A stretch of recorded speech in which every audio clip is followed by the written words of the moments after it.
আসসালামু আলাইকুম সবাইকে, কেমন আছেন আপনারা? আজকের ভিডিওটা খুবই গুরুত্বপূর্ণ একটা ভিডিও হতে যাইতেছে। পুরোটা জেনারেল নলেজ এবং মার্কেটের ইকোনমিক সম্পর্কে। আমি কোনো ইকোনমিকের স্পেশালিস্ট না, বাট কোনো টিচারও না। বর্তমান পরিস্থিতি ওয়াইজ এবং গত কয়েক বছর ধরে মার্কেটে বর্তমানে বিভিন্ন ধরনের বিভিন্ন অ্যানালাইসিস করার কারণে আমি আজকের ভিডিওটা করতেছি। আজকের ভিডিওতে সামনের সময়টাতে বা এই বছরের বাকি সময়টাতে ক্রিপ্টো অথবা শেয়ার মার্কেটের অবস্থা কেমন হইতে পারে সেটা সম্পর্কে খুব ভালো করে আইডিয়া পাবেন। তবে বর্তমান সময়ের ক্রিপ্টো আপডেট, ক্রিপ্টোর পরিস্থিতি বা ক্রিপ্টো নিয়ে আজকের ভিডিওটা না, আজকের তো সম্পূর্ণ ভিডিওটাই হলো জেনারেল নলেজ পরিস্থিতি, ইকোনমিক পরিস্থিতির বর্তমান সিচুয়েশন নিয়ে আজকের মানে ফার্স্টে আলোচনা করব এবং এর ইফেক্ট ক্রিপ্টোতে বা কিরকম ভাবে হইতেছে সেটা নিয়ে সবার লাস্টে আমি দেখা দেবো বা বুঝা দেব। ডোনাল্ড ট্রাম্প ক্ষমতায় আসার আগে যখন নাকি তিনি বলছেন যে মেক আমেরিকা গ্রেট অ্যাগেন, এবং সেটার জন্যই আমরা ডোনাল্ড ট্রাম্পকে সাপোর্ট করছি বা আপনারা সাপোর্ট করছেন। তো আপনারা কেউ ভাবেন নাই যে ট্যারিফের মাধ্যমে তিনি আমেরিকাকে গ্রেট এগেন করার চেষ্টা করবেন। 2 নম্বর বিষয়, তিনি যদি তার নির্বাচনী প্রচারণায় একবারও ট্যারিফের কথা বলতেন তাহলে কিন্তু উনি পাশ করতে পারতেন না বা জয়যুক্ত হতে পারতেন না। আমার এই ভিডিওটাতে দেখেন, আমি আরো 3 মাস আগেই মানে নির্বাচনের ঠিক পর পর দিয়ে আমি বলছিলাম যে উনি আসার পরে এই কাজগুলা করবেন বা যে ডোনাল্ড ট্রাম্প জয় হলে মার্কেটের জন্য খারাপ। তখন প্রায় অনেক মানুষ আমাকে গালি দিয়েছেন, তারা যারা যারা গালি দিয়েছিলেন তারা সোজা করে এখন আবার কমেন্টস করবেন যে আমি তখন যে ভিডিওটা করছিলাম সেই ভিডিওর সাথে বর্তমান পরিস্থিতির কতটুকু মিল আছে বা অমিল আছে, বা আপনি কেন গালিটা দিয়েছিলেন, যার কারণে এখন আপনি আবার দয়া করে যে গালিটা আমার তখন দিয়েছিলেন সেই গালিটা এখন আবারও আরেকবার দিবেন। এতে যাই হোক, অন্যদিকে যাই। তো ক্রিপ্টো প্ল্যানিং কি হবে সেটা নিয়ে ডোনাল্ড ট্রাম্পের কোনো মাথা ব্যথা ছিল না। যে তবে তাদের প্ল্যানিং ছিল যে সামনে ক্রিপ্টো কম দামে কিনতে হবে। তো এটা একটা আলাদা বিষয়, 100%, 1% একটা বিষয়।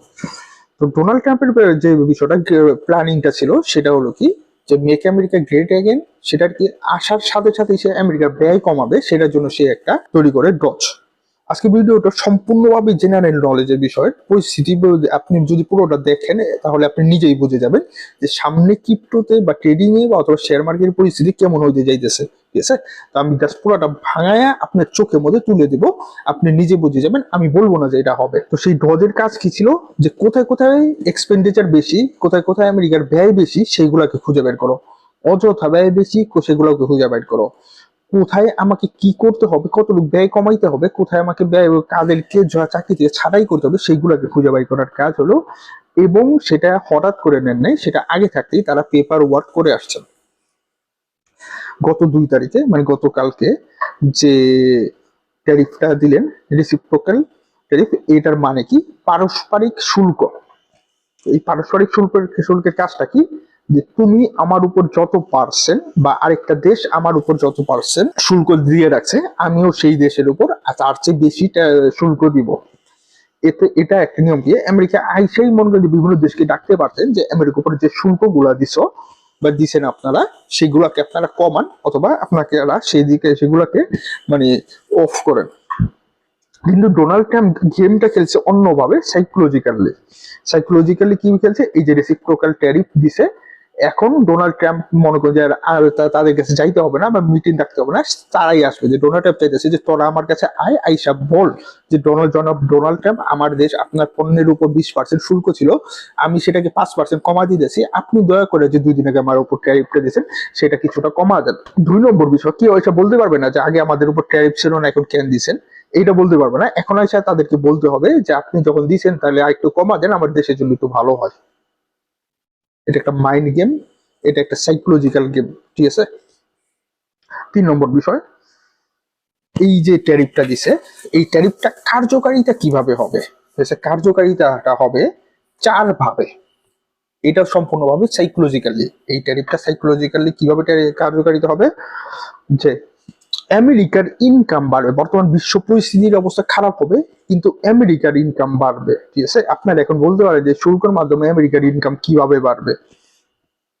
আপনার একটা মানে এক্সাম্পল দিই, এক্সাম্পলটা হলো গিয়ে ঠিক এইভাবে, যে আমেরিকার পণ্য বাংলাদেশে 200% বা 300% শুল্কতে আছে, বাংলাদেশের উপরে আমেরিকা দিচ্ছে 26% মাত্র।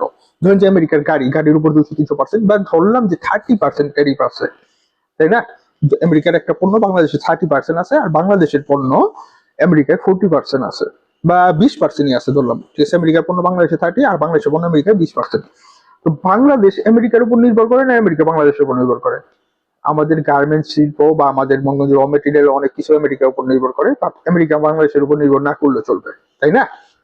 তো তখন আমরা কি করব, যে তখন আমরা যে বিষয়টা করব সেটা হলো কি, যে আমেরিকার পণ্য যা বাংলাদেশের যে 30%, সেখান থেকে 15% আমরা কমা দিব। তাহলে কি আমেরিকার ব্যয়টা কমবে, সেই পণ্যের দামটা আমেরিকা একটু কমাইতে পারবে, এবং আমেরিকা ইনকামটা আবার বেশি করতে পারবে। যে আমেরিকার উপর পণ্যের উপর 15% করলাম, তাহলে আমেরিকার পণ্য বাংলাদেশে সাপ্লাই বেশি হবে, বাংলাদেশের উপর বেশি এক্সপোর্ট করতে পারবে, এবং এই এক্সপোর্টের মাধ্যমে বাংলাদেশ থেকে একটু বেশি ইনকাম করতে পারবে। 2 নম্বর বিষয়, বাংলাদেশের পণ্য যে এখন মনে করেন যে তাদের ওখানে কোনো শুল্ক ছিল না, সেটার উপর যে তারা 20% দিছে, সেখান থেকে তারা 5% কমাবে, কিন্তু বাংলাদেশের শুল্ক যে পাইতেছে এক্সট্রা, সেটা একটা ইনকাম।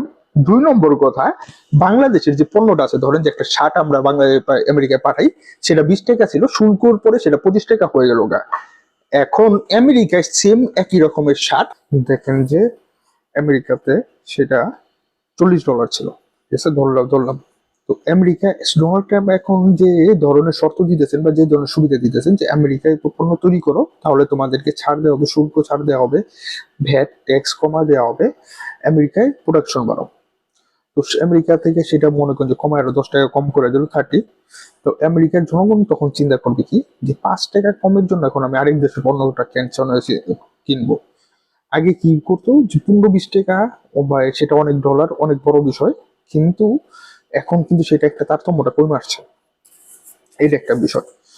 2 নম্বর আরেকটা বিষয়, এখানে চায়নার একটা বিষয় কি, আমেরিকা যে জিনিসটা চাইতেছে, বা ডোনাল্ড ট্রাম্প এবং এলন মাস্ক চাইতেছে, সেটা হলো কি, আমেরিকাকে ম্যানুফ্যাকচার হাব বানানো। সারা বিশ্বের মধ্যে ম্যানুফ্যাকচার হাব কি, চায়না, তাইওয়ান, ভেনিজুয়েলা, বাংলাদেশও অনেকটা আছে, জাপান আছে, দক্ষিণ কোরিয়া, ঠিক আছে? এর মধ্যে ইউরোপের কয়েকটা দেশ আছে। তো আমেরিকা এখন সারা বিশ্বের প্রত্যেকটা দেশের সাথে এখন নিয়ে খেলতেছে, তো যার কারণে সব থেকে বেশি লস হবে চায়নার। এই চায়নার লসটা কিভাবে হবে, ধরেন যে চায়নার যে পরিমাণ শুল্ক দেওয়া হয়েছে, এখন মনে করেন চায়না আমেরিকায় মনে করেন 2 টাকায় বেচতো, সেটা 3 টাকায় ও এখন বিক্রি করতে হইতেছে। এখন যে 1 টাকা বেশি বিক্রি করতে হইতেছে, চায়না কিন্তু অন্যান্য দেশের উপর সেই জিনিসটা দিয়ে উঠানোর চেষ্টা করবে। এতে কি হবে, মানুষ যখন এই চায়নার প্রোডাক্টের দাম অন্যান্য দেশেও হালকা বেড়ে যাবে।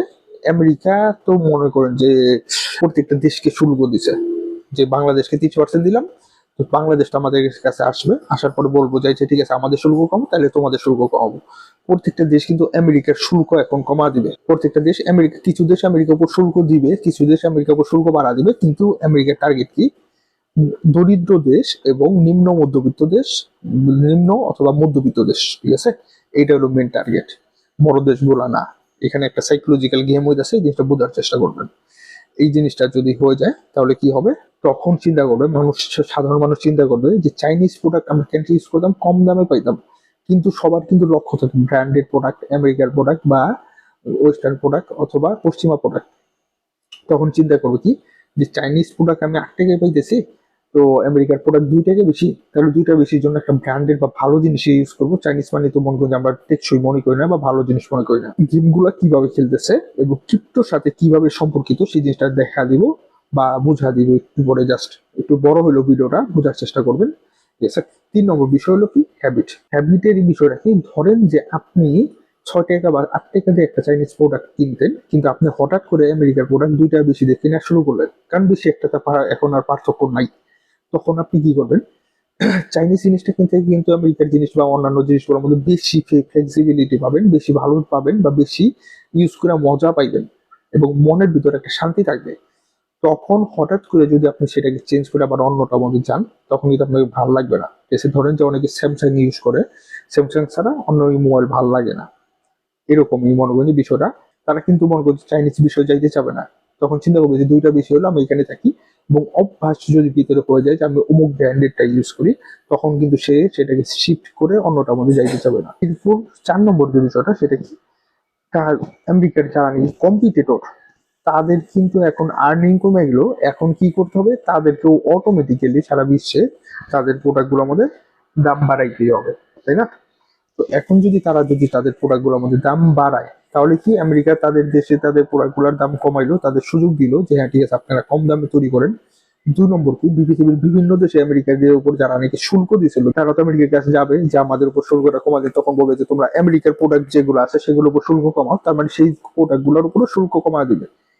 ধরেন যে জাপান, চায়না, কানাডা, মেক্সিকো, এরা তো শুল্ক কমাবে না, কারণ এরা নিম্ন বা মধ্যবিত্ত না, এরা উচ্চবিত্ত, অতএব এদের কিছু যায় আসে না। কিন্তু নিম্নবিত্তরা কিন্তু 100% সেটা কমাবে, 100-এ 100 সেটা কমাবে।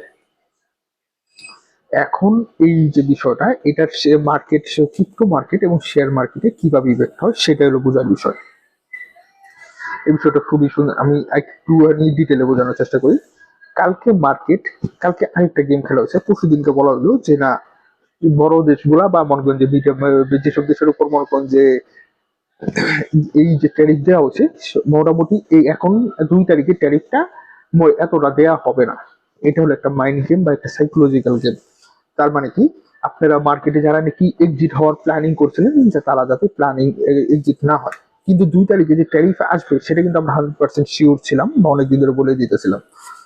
এছাড়া গত 7 দিনের মধ্যে আমার টেলিগ্রাম চ্যানেলে যারা আছে, আমার মনে হয় না একজন লস করতে পারছে, কারণ কি সকলকে সঠিকভাবে গাইডলাইন করতে পারছি। এটা হলো সব থেকে ইম্পর্টেন্ট বিষয়। ভিডিও করতে না পারলেও আল্লাহর রহমতে ইনশাল্লাহ গত 10-12 দিনের ভিডিও কোনো নতুন কোনো ভিডিও আসেনি, কিন্তু গাইডলাইন দিতে পারছে টেলিগ্রামে।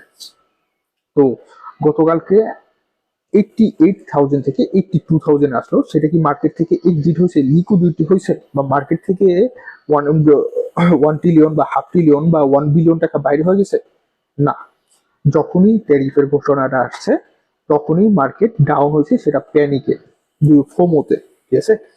এতে লাভ হয়েছে তাদের এক্সচেঞ্জের, কিন্তু মার্কেট থেকে কিন্তু বাইরে হয় নাই। এই যে মার্কেট, এই যে ট্যারিফটা আসছে, এটার ইফেক্ট 3 ভাবে হবে। সর্বপ্রথমটা কি, ইনস্ট্যান্ট ইফেক্ট অথবা প্যানিক ইফেক্ট। সর্বপ্রথম দেখেন শেয়ার মার্কেটে নাসডাক থেকে 1 ট্রিলিয়নের উপর বের হয়েছে, S&P 500-এ 1.5 বিলিয়ন টাকা, ট্রিলিয়ন টাকা বের হয়ে গেছে বা সেখানে যেটা আউট হয়ে গেছে। যার পরে ক্রিপ্টো মার্কেটে সেটার ইফেক্ট হলো, বা বিটকয়েন 6,000 কে ডাউন হয়েছে। এই যে ডাউনটা, সেটা কি, যে আপনি শর্ট ধরছিলেন, আপনি লং ধরছিলেন, আপনি লিকুইডেট হয়ে গেছেন। লিকুইডেট হওয়ার পরে বিটকয়েন কি টাকাটা পাইছে, বা কোনো দেশের গভর্নমেন্ট পাইছে, বা কোনো কোম্পানি পাইছে? না, এটা পাইছে এক্সচেঞ্জ। লাভ হয়েছে এক্সচেঞ্জের, ক্রিপ্টোতেই কিন্তু টাকাটা রয়ে গেছে। 2 নম্বর বিষয়, এই যে এক্সচেঞ্জ গুলো আছে, এখানে প্রায় 500 মিলিয়নের উপর তখন 6 মিনিট বা 7 মিনিটের মধ্যে তখন সেটা মনে করেন যে লিকুইডেশন হয়েছে। তো সেই যে এক্সচেঞ্জের মধ্যে লিকুইডেশনটা হয়েছে, যার কারণে স্পিড আরো বেশি বাড়ছে, যার তখন সেটা ডাউনটা হয়েছে। 2 নম্বর ডাউনটা হবে, বা আজকে সময় এই যে কিছুক্ষণ আগে ডাউনটা হয়ে গেছে, তো 82-এর কাছে আশপাশে আইসা মার্বল মার্কেট আবার পাম্প করলো, আজকে আবার সেটা হয়েছে। এখন মানুষ প্যানিকে আছে, এখন মানুষ উইথড্র করা শুরু করছে, এখন মানুষ সেল দেওয়া শুরু করছে। আর 3 নম্বর বিষয়টা কি, অনেকে স্টপ লস লাগা দিয়েছিল, সেই স্টপ লস হিট করার সাথে সাথে তারা সেইগুলা ক্লোজ হয়ে গেছে। আরেকটা বিষয় কি, অনেক মানুষ ট্রেড ফিচারে অ্যাড করছিল, সেই ক্লোজটা হয়ে গেছে। এই যে আমি গতকালকের থেকে আজকে পর্যন্ত বিষয়টা বোঝার চেষ্টা করবেন। আমি এটা বলছিলাম যে লাস্টে এই বিষয়টা বোঝা দিব। এই যে ঘটনাটা ঘটলো না, ঠিক সেম বিষয় আগামী 1 বছরের মধ্যে আরো 5 থেকে 7 বার বা 10 বার ঘটবে। এইভাবেই কমানো হবে। 2 নম্বর বিষয় কি, অনেক মানুষ এখন মন থেকে ভাইবা নিছেন যে আর বুল মার্কেট আর আসবে না। অনেক মানুষ মনে মনে ভাইবা নিছেন যে এটা একটা স্ক্যাম মার্কেট। অনেক মানুষ মনে মনে ভাইবা নিছেন যে এই মার্কেটে প্রফিট করা কোনোভাবেই সম্ভব না। আমেরিকা বা মনে করেন যে হোয়েল বা ইনভেস্টর বা ক্রিপ্টো যারা হোয়েল আছে, তারা এইটাই চায়। এখন আপনারা কি করবেন, যা যতটুকু লস হয়েছে বাকিটা সেল করে দিয়ে আমার টাকাটাকে বাঁচায়, বাকি টাকা নিয়ে আমি জায়গা, তারা এইটাই চায়। যখন আপনি সেল করে দিতেছেন তখন তারা আপনার কাছ থেকে নিতেছে। এইভাবে 4 থেকে 5 বার আরো ডাউন করায়া তারপরে মার্কেটটাকে একটা স্থির পরিস্থিতিতে নিয়ে তখন আমেরিকার রিজার্ভের জন্য নেবে, বড় বড় হোল্ডার নেবে, এক্সচেঞ্জ গুলো কিছু স্টক করবে, তারপর মার্কেটটাকে পাম্প করা হবে। শুরুর দিকে একটা জিনিসটা বলতেছিলাম যে আমেরিকার এতে কিভাবে লাভ হবে, বিষয়টা কিন্তু শুরু দিকে বুঝা দিছি যে এই ট্যারিফের কারণে আমেরিকার লাভ হবে। তো বিভিন্ন দেশ আমেরিকার উপর যে ট্যারিফটা দিয়েছিল সেই ট্যারিফটা কমাবে, এতে আমেরিকার লাভ হবে, আমেরিকাতে প্রোডাকশন বাড়বে। এই যে এইভাবে সারা বিশ্ব যাবে খারাপ দিকে, আমেরিকা যাবে ভালো দিকে।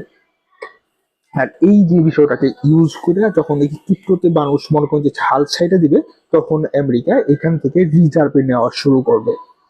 এবং আপনারা তখন চিন্তা করবেন যে হ্যাঁ, আমেরিকা তো এখন এই কয়েনটা কিনে দিতেছে, এই কয়েনটা আমার কাছে ছিল, আমি আবারও যাই। ঠিক এইভাবে লোক দেখায় তখন আবার তাদেরকে আবার ফেরত আনার চেষ্টা করবে। এইটাই হলো গিয়া মেন বিষয়। 2 নম্বর, সরি, এখানে আরেকটা জিনিস আছে, যারা নাকি হোয়েলে আছেন বা তারা নাকি মনে করেন যে RWA তে কাজ করেন, রিয়েল ওয়ার্ল্ডে কাজ করেন, ট্রেডিং করেন, তারা এখন কি করতেছে, তারা তার শেয়ার মার্কেট থেকে বের হয়ে গোল্ড রিজার্ভ করা শুরু করতেছে। তো ক্রিপ্টোতে সেই ধরনের কোনো কিছু নাই। বিটকয়েনকে বলা হইলো বিটকয়েন যেভাবে আপ ডাউন করে সেভাবে আমাদের মঙ্গলে বিরোধ, সেটার উপর আমরা ভরসা করতে পারতেছি না। বর্তমান পরিস্থিতির উপর ডিপেন্ড করে আগামী 1 বছরের মধ্যে 7 থেকে 8 বার যে বিষয়টা ঘটার সম্ভাবনা আছে বা 10 বারের কাছাকাছি ঘটার সম্ভাবনা আছে, তাহলে আপনি নিজেই ভেবে নেন যে মাত্র গত 4 থেকে 5 বারে এখানে আসছে, তাহলে আগামী আরো 10 বারে যদি এরকম হয়, তাহলে ক্রিপ্টো মার্কেটটা কোথায় গিয়ে ঠেকবে। এটা সম্পর্কে ক্লিয়ার ধারণা আমি আমার টেলিগ্রাম চ্যানেলে বলে দিছি যে আগামী 3 থেকে 4 বছর বা এই বছরের মধ্যে বিটকয়েন সর্বনিম্ন এতটি গিয়ে ঠেকবে। এটা হলো সবথেকে গুরুত্বপূর্ণ বিষয়, আমি টেলিগ্রামে বলে দিছি, এখানে বলতে চাই না, কারণ মানুষ অযথা অনেক ধরনের অনেক রকম কথা বলে। যারা নাকি ভরসা করে আমার ভিডিও রেগুলার দেখে, তারাই দয়া করে জয়েন করবেন এবং সেখানে আপনারা ক্লিয়ার ধারণা পাবেন। তো আসসালামু আলাইকুম, সবাইকে ভালো থাকবেন এবং আমার জন্য দোয়া করবেন। এছাড়া আগামী কালকে বা পরশু মধ্যে আরেকটা ভিডিও আসতেছে যে এপ্রিল মাসটা আসলে কিরকম যাইতে পারে।